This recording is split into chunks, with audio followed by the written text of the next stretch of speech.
Oh, hello everybody. Zyborgian James here to do my first album review of 2013, which appropriately came out on New Year's Day, January 1st. And it's the album, gotta point this way this time, Empyrean by the symphonic industrial death metal band Mechina. So, guess we should go ahead and get this underway. Track by track review. Click my glasses if you want to skip the usually lengthy track by track section of my video and go to me talking about the album as a whole.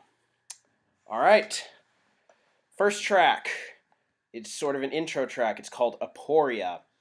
And this song is, well, this intro track, it's a pretty cool combination of electronic and orchestral sounds. They kind of clash at points, but there's some really powerful beats from the industrial side of what's going on, and some vocals without lyrics. I don't know how to describe them. They're kind of like ritualistic sounding. They're very high pitched, but it's really cool.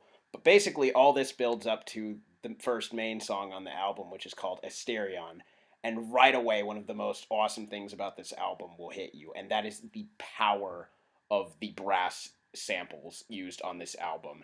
They don't even sound like samples. They sound like real instruments. It's sexy. Oh my god. And but the guitars also have some really cool riffs going on, and the vocals, besides the high cleans going on, they're really good death metal growl. He has a really good death metal growl, even though this isn't like your typical death metal. It's more of a blend between the bands Cybreed and Zerath, if anyone's heard those bands. But I'll go into the sound of the band more later. Next song is a really fucking good one, Interregnum. The opening riff is just addictive as fuck, and so are the rest of the grooves in this song.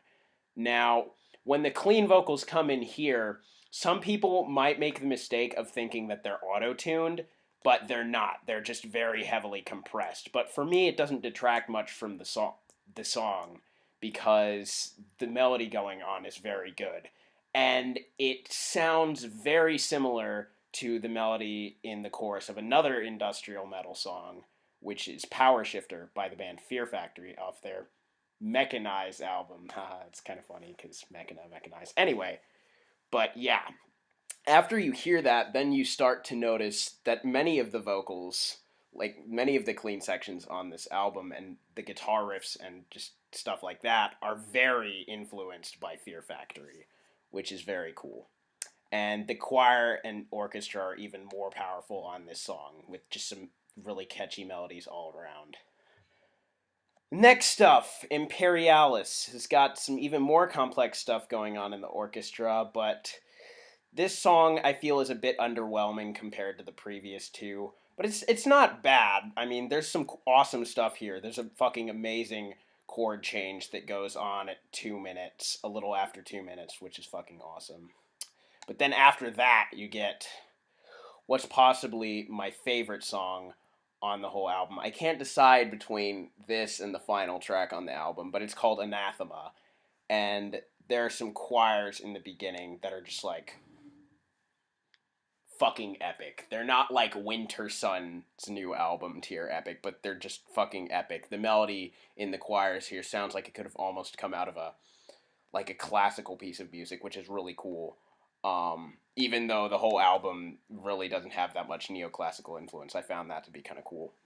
And the rest of the melodies in this song, I just can't describe them in any other way, but then they're gorgeous and huge and really well layered upon one another. There's like different melodies going on that are layered over one another, and that's done really well compositionally. And yeah, just, there's a section a bit after the middle of this song that retains the gorgeousness, but it's like quiet gorgeousness as opposed to like everything going on at once, loud, blasting gorgeousness. But the whole thing is just, it's fucking gorgeous. How many times have I said gorgeous in the past 30 seconds? Anyway, next song, Catechism.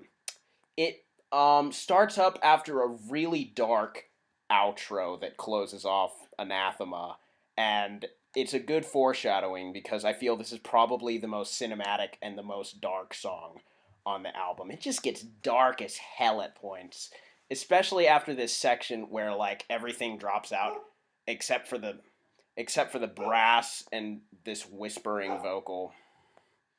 The joys of having a dog, ladies and gentlemen. I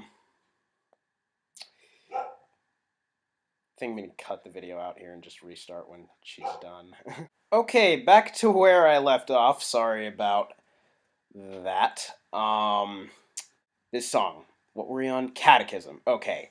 There's a section a bit before the halfway point in this song that's really when the dark aspect of this song starts. Everything drops out except for the brass and this really fucking creepy sounding whispered vocals, and the brass is cinematic, the whispering's creepy as fuck, so it's a really cool combination. Um, but yeah, the brass here is the brass here in this section and the sections following is some of the most powerful on the album, except for the title track that I'll get into. But everything, not just the brass, everything in this song is really powerful.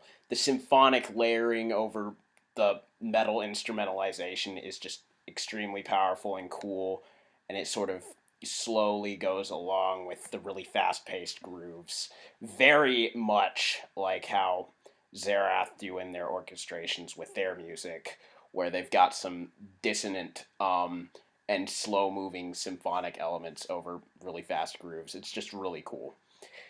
And then the next track, I'm not even going to try to say the name of it, but it's an interlude, and it sounds like GLaDOS in the scene at the beginning of the game where she's waking up Shell from Portal. And it's fucking awesome. Anyway, next song, Eleftheria, if I'm pronouncing that right. This is another cinematic track, not quite as cinematic as the previous one, but it's got... One thing that I noticed about this song is it reminded me of yet another band, the symphonic metal band Serenity. There's a lot of that going on in the melodies, in the strings on this song, which is really cool, but then it gets contrasted by blast beats. Some of the first really fucking kick-ass blast beats you hear on this album. And while, you know, this isn't the best song on the album, I think it would be a good one to play if you're a fan of this band. It would be a good one to play anyone who hasn't heard of this band and you're trying to get them into it, because it's got a lot of the aspects overall of this album's sound in it.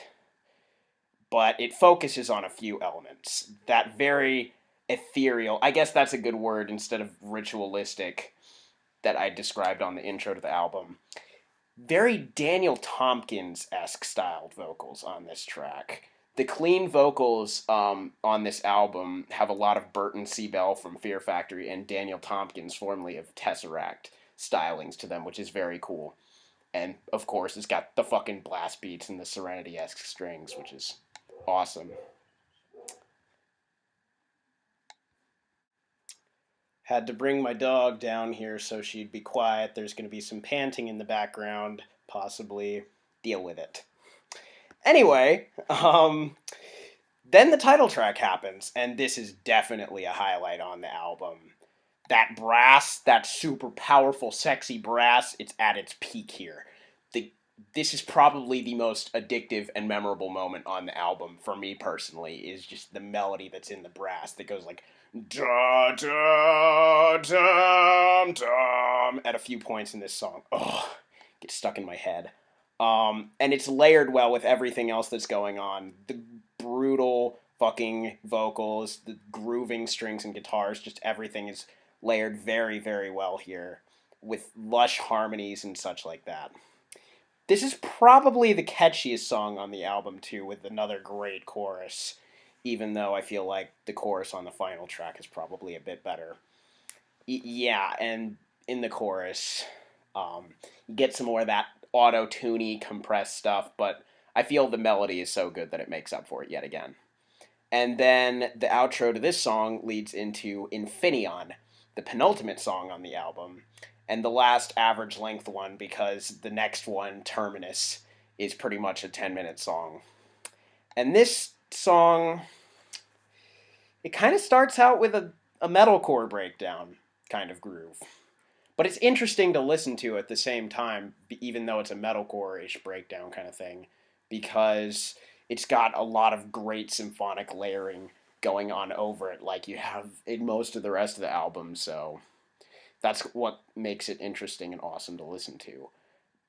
This isn't the only time, I think, though, that there's been some metalcore stylings. I think there might have been a bit that I thought was a bit metalcore-ish on the song Anathema. But anyway, this song it grooves the hardest out of all the songs on the whole album.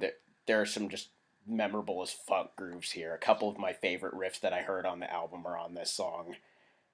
But at the same time, there's one thing that kind of was a bit of a downside to this for me. The clean vocals, after hearing the same kinds of melodies done in the clean vocals throughout the whole album, they started to kind of drag here. Until the section at about 2 minutes and 45 seconds happened, where there was this progressive change that sounded fucking awesome and glorious and totally redeemed the clean vocals for me. Pretty good song overall. Then we get to the final track, appropriately titled Terminus. Definite highlight of the album. Possibly my favorite song. This is a mammoth of a track, coming in at 10 minutes and 12 seconds, even though it's pretty much 9 minutes, because the last minute is basically more outro. There's a lot of outro on this album. But there's definitely a bit more progression going on here, considering the length. And one of the things I really like about this song is just how much you get to hear the endurance and skill of their drummer on this song. I mean, their drummer's probably puts on one of my favorite musical performances on this album, but it really shines here because on this track, the drums get cranked up to Nile levels, and it stays that way for such a long time. He does these insanely fast blast beats and just Nile stylings for a very large portion of the 10 minutes, which is fucking mind-blowing. And another thing I really liked, along with how well it's structured, how well this song is composed, and the sections flow into each other, there's a lyrical motif that pops up, especially in the chorus, but at other points in the song as well. We shall conquer the stars. It's so cool because I feel that's a very good parallel to what's going on in the music. It's powerful as fuck and triumphant as fuck. But yeah, love this song. Love this song. Not a dull moment whatsoever on it, and it's a perfect closer to the album. Yay! Album as a whole time. Where do I start? Because there's a lot of things I could talk about. I guess we can start with how, every song on this album, even the last song, has an outro to it. Much like Psilosis' debut with the very long extended outros. And all of them flow into the next song. And many of them are very industrial with powerful, punishing electronic beats. But yeah, this album flows very similarly to the album Periphery 2 by, Periphery. The outros kind of sometimes foreshadow what's going to go on in the next song, but mostly just set the tone for the next songs, and the way this album flows is very well constructed. And of course you got that fucking brass section. It's just powerful and anthemic all the way through the album. Probably my favorite thing about this whole album. But this album, it's not perfect. There are a few downsides, and one of the ones I really want to touch on is the production and the mix. I actually heard the title track. It was released as a single about last year. The title track, Empyrean, was released as a single. And the production, listening to the whole album again, after having a vague memory of what the title tracks sound like, it seems like the production is a bit worse than what I remember it. The mix especially feels way too treble heavy, and it's it's muddy as a result. Not everything's clear at points, especially when every instrument's going on at once. Yeah. I also remember the brass being a bit higher in the mix too, which is why I like sort of listened out for it in each of the songs and caught all the fucking fantastic things that it does. And another thing that I noticed is kind of the guitar tone. It reminded me a bit of the tone, even though it doesn't sound exactly like it, so no worries, like it's not terrible. It's I think it should be heavier. I feel like the guitar tone could have been heavier on this album and it would have benefited from that because it kind of reminded me of the new Nile record, the guitar tone on that, which was disappointing for me knowing how heavy Nile can usually be. Um but another quick, not as bad thing is that this album doesn't have too much to distinguish each track from one another in context of the whole album. It's not like the Faceless's new album or Winter Sun's new album, but I'm trying to compare this to like godly albums, which isn't exactly fair. So the ones that do stand out though are just especially phenomenal, like the highlights for this album. And overall you get a very tight performance from all the musicians and even all the sampled things here. Everything fits well together. Especially though, my favorite performances are from the vocalist and the drummer. Their drummer has just some really cool licks and grooves, and after you hear the last song on the album, you can tell he's just fucking talented as fuck and has some major chops. And their vocalist has a fucking great death metal growl, and his cleans are very Daniel Tompkins and Burton Bell resemblant at points, which is fucking awesome. But that's not to say there's anything bad about like the guitarist and bassist. There's some pretty damn good melodies and grooves going on in the guitar riffs. The only problem is like you can't always hear the guitar riffs because of the production. And I don't know, maybe once I get the full quality audio CD of this, that'll change and I'll be able to hear everything better. But from what I can tell right now, the bass is completely inaudible. But it's probably just doing the same thing as the guitars, considering the style. But overall, pretty damn good album.